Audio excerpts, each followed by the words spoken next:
Hello everyone, welcome to schedule Shri. देखिए 58वां ज्ञानपीठ पुरस्कार दिया गया है दो लोगों को। ठीक है, किसको किसको दिया गया है? तो एक जो है कि जगत गुरु रामभद्राचार्य जी हैं और एक जो है कि गुलजार जी हैं।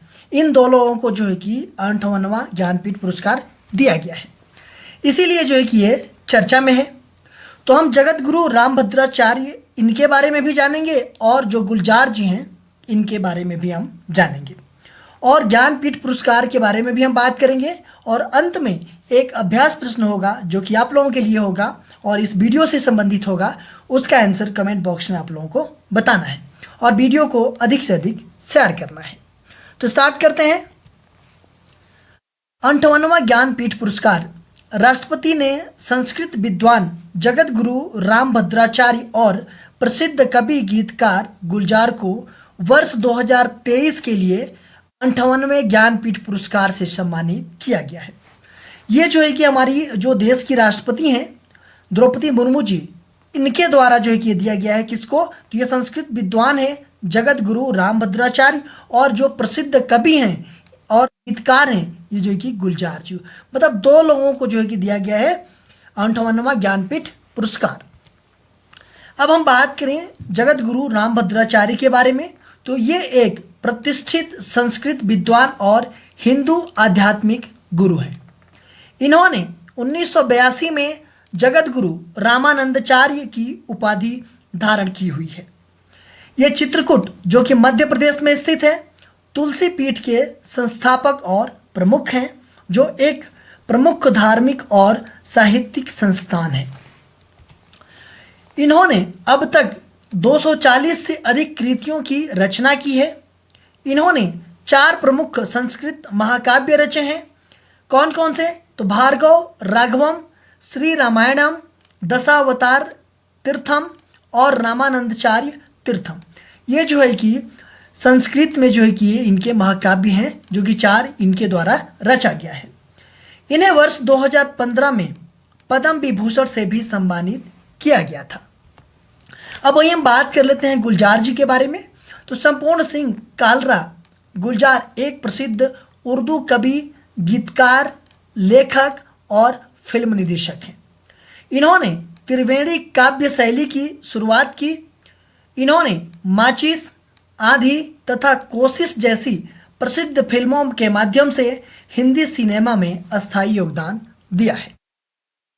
इन्हें निम्नलिखित प्रमुख पुरस्कार प्राप्त हुए हैं: साहित्यिक अकादमी पुरस्कार 2002 में, पद्म भूषण पुरस्कार 2004 में, दादा साहब फाल्के पुरस्कार 2013 में, ऑस्कर 2009 में, ग्रैमी पुरस्कार 2010 में और 5 जो है कि राष्ट्रीय फिल्म पुरस्कार से इनको सम्मानित किया गया है।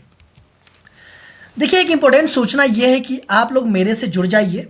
फेसबुक हो, इंस्टाग्राम हो, टेलीग्राम हो या फिर व्हाट्सअप चैनल हो, इन सब का जो है कि लिंक यहाँ पे दिया गया है और हमने जो है कि डिस्क्रिप्शन में भी इन सब का लिंक दे दिया है। वहाँ पे क्लिक करते आप यहाँ पे जुड़ जाएंगे, क्योंकि पर डे लगभग 10 के करीब पोस्ट या फिर कोई महत्वपूर्ण टॉपिक यहाँ पे पोस्ट होते रहते हैं, तो आप लोगों को एक तरह से रिविजन भी होता रहेगा।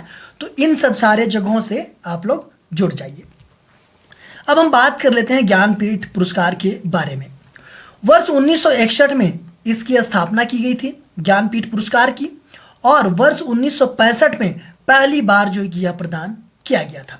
तो आप लोग मुझे कमेंट बॉक्स में बताइएगा कि पहली बार जो है कि ज्ञानपीठ पुरस्कार से किसको सम्मानित किया गया था। देखिए, यह पुरस्कार भारत का सबसे पुराना तथा सर्वोच्च साहित्यिक पुरस्कार है। ठीक है, और यह भारतीय ज्ञानपीठ संस्थान द्वारा प्रतिवर्ष प्रदान किया जाता है। ठीक है, यह प्रतिवर्ष दिया जाता है किसके द्वारा? तो भारतीय ज्ञानपीठ संस्थान के द्वारा। ठीक है, यह पुरस्कार अंग्रेजी और विभिन्न भारतीय भाषाओं में भारतीय साहित्य के क्षेत्र में उत्कृष्ट योगदान दिया जाता है। यह पुरस्कार केवल भारतीय नागरिकों को ही दिया जाता है, किसी विदेशी को नहीं दिया जाता है। केवल भारतीय जो नागरिक हैं उनको ही यह पुरस्कार दिया जाता है, ज्ञानपीठ पुरस्कार। और यह पुरस्कार मरणोपरांत नहीं दिया जाता है, मतलब मरने के बाद नहीं दिया जाता है। ठीक है, जो लोग जीवित हैं उन्हीं को यह पुरस्कार दिया जाता है। इसमें पुरस्कार प्राप्तकर्ताओं को 11 लाख रुपया की नगद राशि, वाग्देवी सरस्वती की एक प्रतिमा और उनकी साहित्यिक उत्कृष्टता के सम्मान में एक प्रशस्ति पत्र दिया जाता है। विनोद कुमार शुक्ल को 59वें ज्ञानपीठ पुरस्कार 2024 के लिए चुना गया है।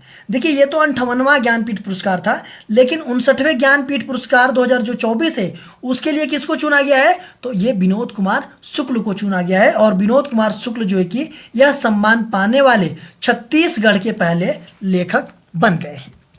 अब बात कर लेते हैं हम प्रश्न की। 58वें ज्ञानपीठ पुरस्कार के संदर्भ में निम्नलिखित कथनों पर विचार कीजिए। पहला, वर्ष 2023 के लिए यह पुरस्कार संस्कृत विद्वान जगत गुरु रामभद्राचार्य और जो प्रसिद्ध कवि हैं गीतकार गुलजार इनको प्रदान किया गया है। ज्ञानपीठ पुरस्कार केवल मरणोपरांत रूप से प्रदान किया जाता है। उपरोक्त में से कौन से कथन सही हैं? ऑप्शन ए केवल 1, ऑप्शन बी केवल 2, ऑप्शन सी 1 और 2 दोनों, ऑप्शन डी न तो 1 न ही 2। तो अगर वीडियो अच्छी लगी तो आप लोग एक लाइक ज़रूर कीजिएगा। अगर यूट्यूब पे चैनल पे नए हैं तो मुझे सब्सक्राइब कीजिएगा और अपने दोस्तों में अधिक से अधिक शेयर कीजिएगा।